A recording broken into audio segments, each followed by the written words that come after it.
पूरे देश भर में माहौल भारतीय जनता पार्टी ने नफरत का खड़ा कर दिया है और कहीं ना कहीं जनता और जनता के मुद्दे से ध्यान भटकाना शुरू किया है।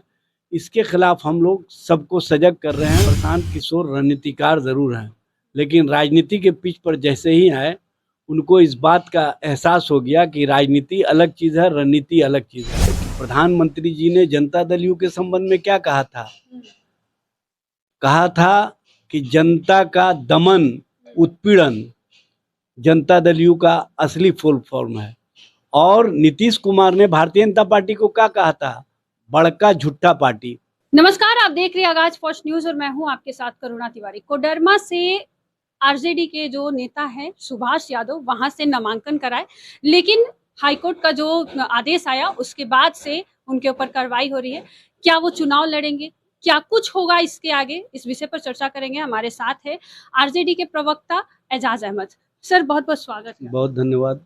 सर पहला सवाल है कि कोडरमा से जब सुभाष यादव को हटा दिया गया तो क्या आरजेडी का आगे का रणनीति क्या होगी? नहीं, हटा नहीं दिया गया, उन्होंने नामांकन कर दिया है 24 तारीख को। अब इस मामले में चुनाव आयोग को देखना है, चुनाव आयोग क्या फैसला लेता है। उसके संबंध में जब फैसले आ जाएंगे तब हम लोग वक्तव्य देंगे। लेकिन एक बात समझ लीजिए, जिस तरह से साजिश चल रही है कहीं ना कहीं सामाजिक न्याय की धारा को कमजोर करने के लिए, और झारखंड में फिर से हेमंत सोरेन जी के नेतृत्व में सरकार नहीं बने, इसके खिलाफ जो मुहिम चलाई जा रही है उस मुहिम के तहत ही इस तरह के मामले हुए। माननीय न्यायालय के आदेश पर ही वो गए थे नामांकन दाखिल करने के लिए। उनको कोर्ट के द्वारा 3 दिनों का रिलीज दिया गया था कि आप नामांकन के लिए जा सकते हैं, और उसके बाद वो गए थे। अब माननीय न्यायालय ने ही उस मामले को रोकने का काम किया है। तो अब इस मामले में चुनाव आयोग को देखना है, चुनाव आयोग जो फैसला करेगा उसको हम लोग मानेंगे। लेकिन एक बात समझ लिए, कानून और कानून के अंतर्गत जो कार्रवाई है वो स्पष्ट होनी चाहिए। किसी के साथ भेदभाव और किसी के साथ राजनीतिक दृष्टि से इस तरह का कोई मामला सामने नहीं आना चाहिए। इसलिए चुनाव आयोग इस मामले में बेहतर ढंग से देखने का काम करे, क्योंकि जो भी प्रक्रिया है नामांकन का वो माननीय न्यायालय के आदेशानुसार है, और प्रक्रिया पूरी होने के बाद माननीय न्यायालय का जो आदेश आया है तो उस संदर्भों में जो भी फैसला होगा वो चुनाव आयोग के माध्यम से होगा। अच्छा, अगर इनका नाम हटा दिया जाता है तो क्या राजद पहले से कोई उम्मीदवार सोच के रखा है कि किसको देना है आगे? क्या देखिए, राष्ट्रीय जनता दल की ओर से जिनको उम्मीदवारी देना है वो नामांकन कर चुके हैं, और सही समय पर सही फैसला पार्टी की ओर से जब नाम वापसी का समय बीत जाएगा उससे पहले सब लोगों को बता दिया जाएगा।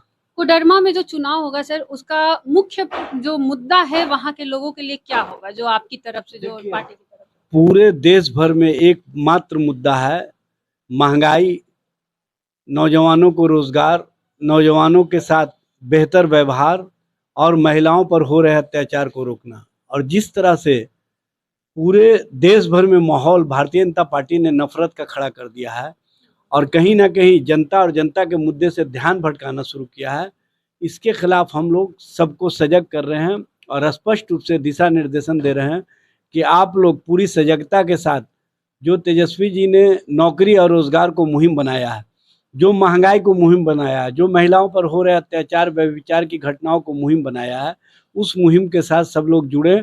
और वैसी सरकार जो केंद्र में बैठी हुई है, कहीं ना कहीं जनता और जनता के हितों के खिलाफ काम कर रही है, उसके खिलाफ अगर हम झारखंड में और महाराष्ट्र में सरकार बनाने में सफल रहे तो आने वाले समय में हम देश और देश स्तर पर भी अपनी राजनीति को एक नई दिशा देने का जो हम लोगों का सोच है उसको हम सफलतापूर्वक प्राप्त कर लेंगे। अच्छा, उपचुनाव हो रहा है सर बिहार में, इसे लेकर प्रशांत किशोर को लेकर क्या कहिएगा? तरारी में भी वो अपने उम्मीदवार प्रशांत किशोर रणनीतिकार जरूर हैं, लेकिन राजनीति के पिच पर जैसे ही आए उनको इस बात का एहसास हो गया कि राजनीति अलग चीज़ है, रणनीति अलग चीज़ है।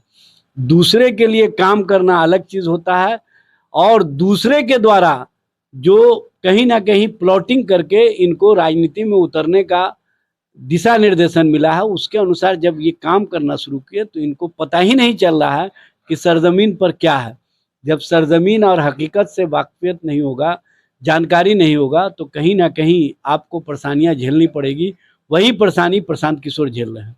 अच्छा, आपकी पार्टी की तरफ से जो दारू बंद पे शराबबंदी के ऊपर जो पोस्टर लगाया गया है, नीतीश कुमार का उसमें फोटो भी लगाया गया है शराब के बोतल पर, उस पर बीजेपी और जेडीयू आपकी पार्टी को नया नाम से देकर अब पुकार रही है कि राष्ट्रीय जनता दल नहीं है, राष्ट्रीय दारू जहरीला बेचवा दल है। देखिए, भारतीय जनता पार्टी या जनता दल यू पहले ये देख ले कि प्रधानमंत्री जी ने जनता दल यू के संबंध में क्या कहा था। कहा था कि जनता का दमन, उत्पीड़न जनता दल यू का असली फुल फॉर्म है। और नीतीश कुमार ने भारतीय जनता पार्टी को क्या कहा था, बड़का झुट्टा पार्टी। तो ये दोनों अपने में पहले फैसला कर लेने, तब हमारे नामकरण की बात करें। हमने जो सच और सच्चाई है कि बिहार में शराबबंदी है, लेकिन हर जगह सरकार के समर्थन से शराब बिक रहा है।